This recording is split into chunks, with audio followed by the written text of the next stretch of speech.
It's Faith, and welcome to Popping the Tab, the show where I crack open all of life's juicy little details.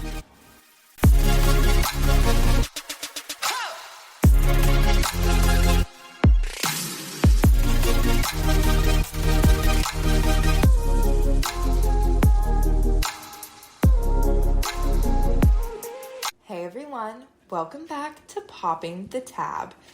I know it's been a while since we've had a chat. That's completely on me. I'm so sorry.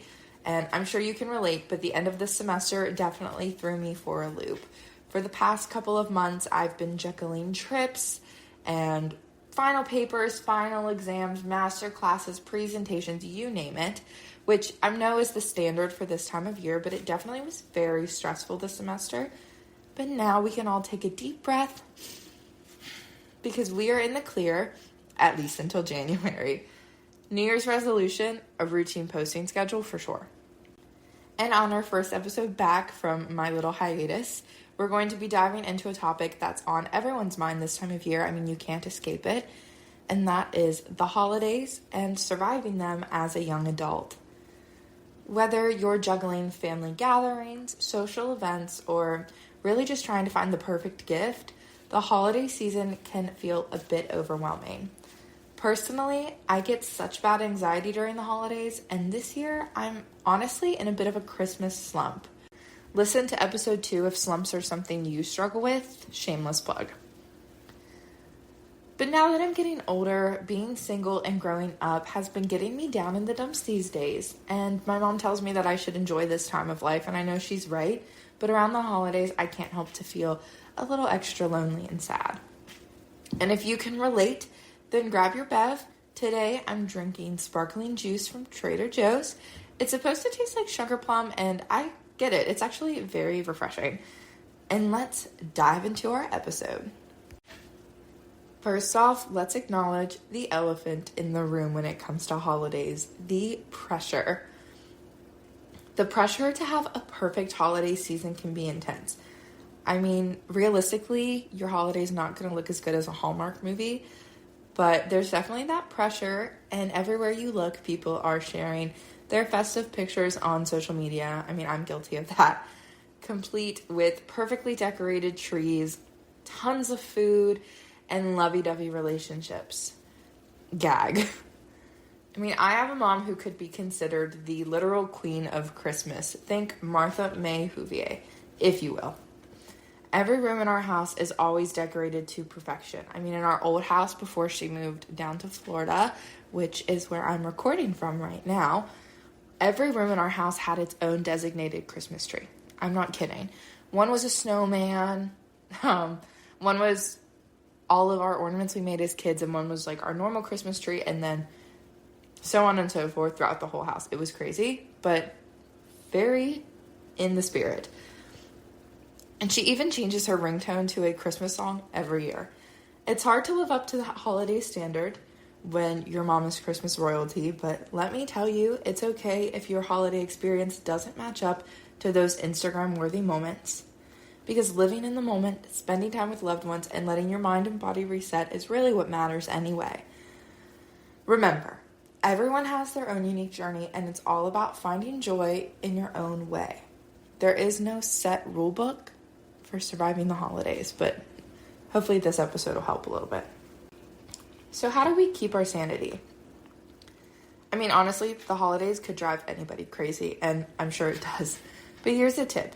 Set some realistic expectations. Like I said before, it's not realistic to expect yourself to fall in love with a guy from your hometown after you've moved back from your big college city and he's going to teach you the way of Christmas. Although those movies are my favorite Christmas movies, that's for sure. If you're heading home to visit family, you might find that old tensions can resurface, or that your family might have changed in ways you didn't expect, or they haven't changed at all. I personally never visit my hometown, but this year I attended our Christmas parade over Thanksgiving break to watch my cousins, and while I was there, every bad thought mixed with all of my anxiety made me a ball of nerves. All of the bad memories from that town came swirling up, and I was not very happy. But it is important to approach these gatherings with an open mind and heart. Sometimes, if you're talking to people you're having a hard time speaking to, maybe try a few icebreakers or some lighthearted topics. Keep those in your back pocket to help keep the conversation flowing and the mood light. Please, please, please, whatever you do not start an argument about politics, religion, or any other hot ticket topics with your Uncle Gary, because neither one of you are coming out of that argument looking good, I promise. But you also need to know your limits.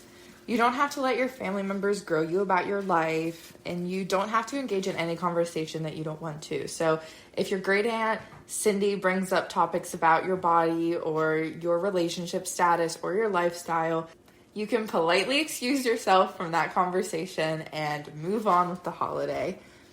And you definitely don't have to force yourself into any uncomfortable situations. This holiday season is just as much for your benefit as it is anyone else's. And speaking of conversations and uncomfortable situations, let's chat about social plans. You might be invited to a ton of parties, and while it's tempting to say yes to everything, remember that it's okay to prioritize your well-being first. It's totally fine to decline an invitation if you're feeling burnt out. Your friends will understand because they're probably also feeling the same way. Just be honest and let them know you need a little time to recharge. Blackout Wednesday is not and has never been a requirement for the holidays. On the opposite end of things, and if you're anything like me, you may not have any invitations. Don't let your lack of plans devalue you or your break. There is nothing more relaxing than holiday rom-coms and some well-earned me time. And if you really want plans, you already have the sexiest date around, you. Let's take a quick break and then we'll keep talking about the lovely holiday season.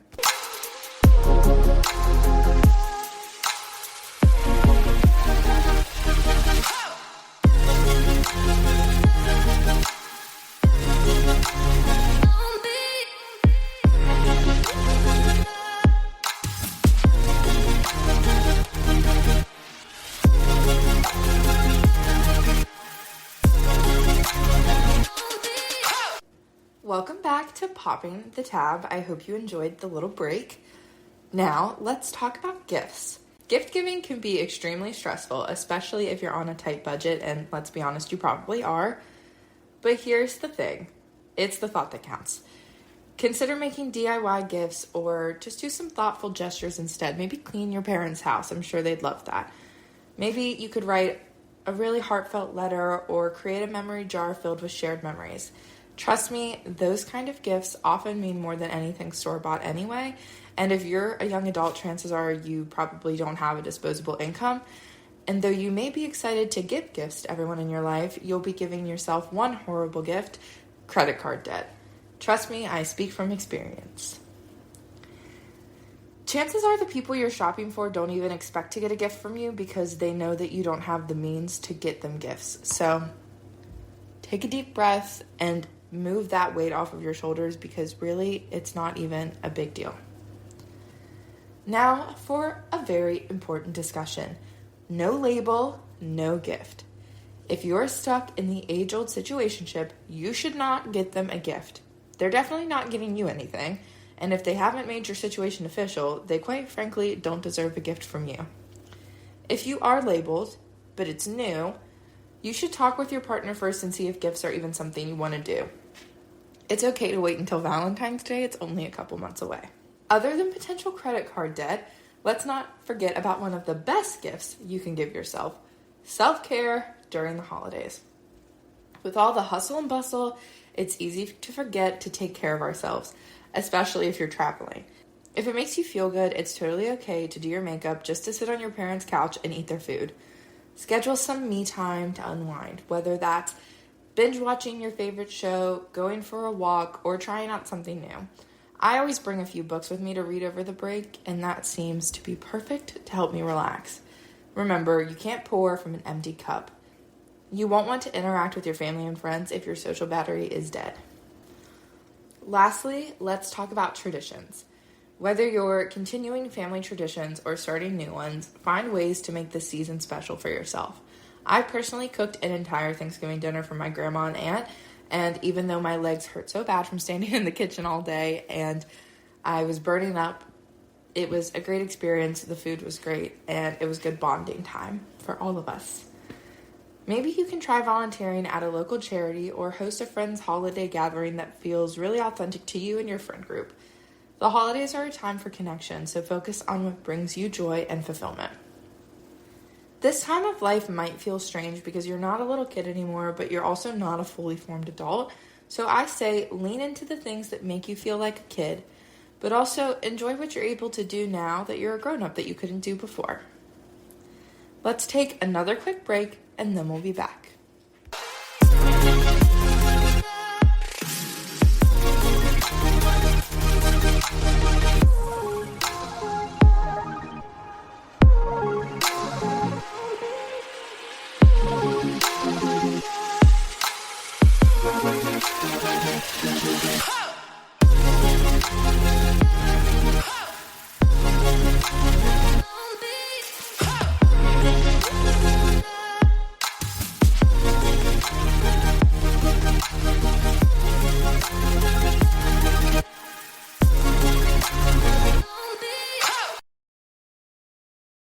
So there you have it. Surviving the holidays as a young adult or at any age doesn't have to be a super daunting task.